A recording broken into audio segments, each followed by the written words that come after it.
जय जिनेंद्र। मैं इंदु कटारिया। ज़िंदगी के प्रति सकारात्मक सोच रखने वाली, सदा खुश रहने वाली। मैं जीवन लंबा जीने में नहीं बल्कि अच्छा जीने में विश्वास रखती हूँ। मैंने बचपन से ही health camp, flood relief camp और जैसे समाज सेवा के छोटे मोटे कार्य अपने बलबूते पर किए हैं। हाँ, ये सच है कि शादी के बाद मैं इन सब चीज़ों से दूर होती चली गई, लेकिन ज़िंदगी ने मुझे एक और मौका दिया है कि अपने बचपन को याद कर उन सपनों को पूरा करने का। शायद इसीलिए उस विधाता ने मुझे जैन आर्मी संगठन से जोड़ा है, ताकि मैं अपने जीवन को सार्थक बना लूँ।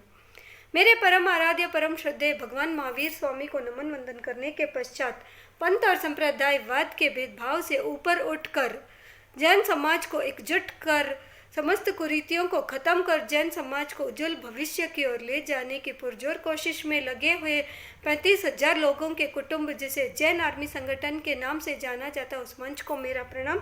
मैं आप आज सबके सामने जैन धर्म क्या है यह समझाने का एक छोटा सा प्रयास करने वाली हूँ। कोई त्रुटि हो तो क्षमा करें। जैन धर्म क्या है, इस पर सबके अपने अपने अलग अलग अभिप्राय हैं।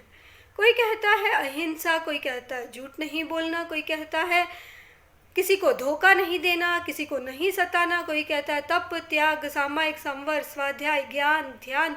सबके अपने अपने अलग विचार है, पर वास्तव में वस्तु के स्वरूप को जानना ही धर्म है।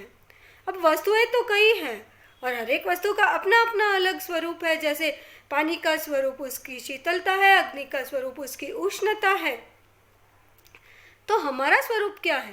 तो उसके लिए हमें यह जानना होगा कि हम क्या हैं। हम आत्मा हैं और हर आत्मा का स्वरूप सिर्फ देखना और जानना ही है। किसी भी प्रकार की प्रतिक्रिया करना हमारा स्वरूप नहीं है। किसी भी प्रकार की कोई सही या गलत, अच्छा या बुरा का टैग लगाना या फिर उस पर राग द्वेष की टिप्पणी करना हमारा धर्म नहीं है। हम चाहे सामायिक में हो या न हो, अगर हम अपने आत्म स्वरूप में हैं तो हम हर पल अपने कर्मों की निर्जरा कर रहे होते हैं। और यदि हम अपने आत्म स्वरूप से दूर हटकर सामायिक भी कर लेते हैं तो हम कर्म ही बांध रहे होते हैं।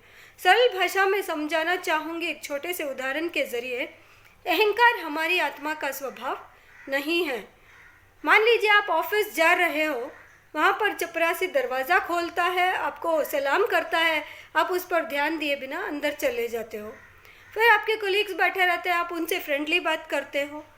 और फिर अगर आपके अंडर काम करने वाला कोई आ जाता है तो आप उससे अलग टोन में बात करते हो, और अगर आपका बॉस आ जाए तो फिर उससे बड़े ही अदब से पेश आते हो। इन चारों के साथ आपका व्यवहार अलग अलग होता है।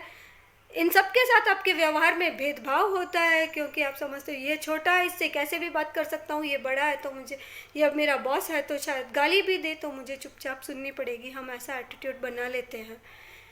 क्या हम अपने आत्मा के स्वभाव में रहकर इन सब के साथ एक जैसा व्यवहार नहीं कर सकते?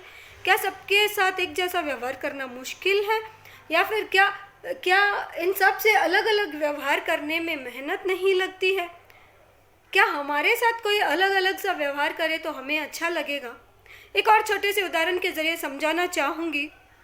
क्रोध हमारी आत्मा का स्वभाव नहीं है, या उन लोगों के लिए जो समझते हैं कि हमें क्रोध आता नहीं है, क्रोध हम करते नहीं, क्रोध हमें आ जाता है।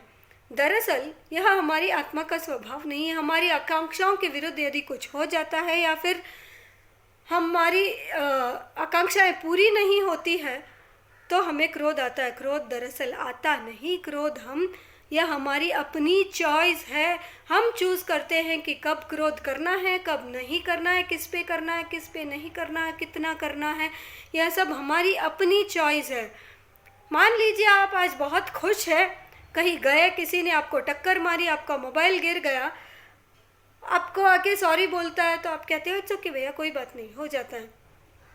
और अगर आप टेंशन में हो और किसी ने आपको धक्का मारा और आके सॉरी आपका मोबाइल गिरते गिरते बच गया और आके सॉरी बोलने ही वाला होता है कि आप उसे मौका ही नहीं देते और उस पर बरस पड़ते हो, अंधे हो क्या देख कर नहीं चल सकते, इसे खरी खोटी सुनाते और उस पर गुस्सा करने लग जाते हैं। तो यहाँ पर सिचुएशन एक है, पर गुस्सा करना या नहीं करना यह हमने चूज़ किया था, यह हमारी अपनी चॉइस है। गुस्सा करना, क्रोध करना हमारी आत्मा का स्वभाव नहीं है। जिनेश्वर भगवान फरमाते हैं कि जब भी आत्मा अपने आत्म स्वभाव में रहती है तब वह सही मायने में सामायिक में ही होती है और उस जिनेश्वर भगवान के फरमाए हुए रास्ते पर चलने वाला जैन कहलाता है। अंत में बस इतना कहना चाहूँगी कि जैन कोई धर्म नहीं है, यह एक स्वस्थ जीवन शैली है, यह एक स्वस्थ जीवन शैली है। जय जिनेंद्र। धन्यवाद।